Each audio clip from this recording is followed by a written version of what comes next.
நேற்று வச்ச புளிக்குழம்பு பாவக்காய் குழம்பு. அப்புறம் காலையில் வந்து டிஃபனுக்கு வந்து ரவை செஞ்சாச்சு, மாவு இருக்குது. அப்புறம் மத்தியானத்துக்கு வந்து சாப்பாடு செஞ்சாச்சு.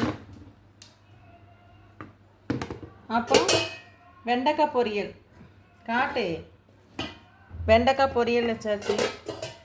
ரசம் இப்போ பார்த்தீங்கன்னா தோசை ஊற்றிட்டு இருக்கேன். எனக்கு அளவாக 2 தோசை மட்டும் ஊற்றிட்டு இருக்கேன். எனக்கு 2 ஊற்றுங்க. உனக்கு வேணுமா? முன்னாடி கொண்டு என்ன அப்படியே மூஞ்சிக்கிட்டே வைக்கி.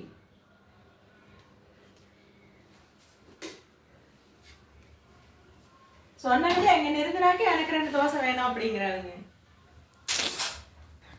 அடி வாங்கிடுவேன் நீ. ஐயோ தோசையே ஒட்டிக்குச்சு வந்து காட்டு, ஒட்டிக்குச்சு, தோசையும் வர மாட்டேங்குது. வேணான்ட்டேன்.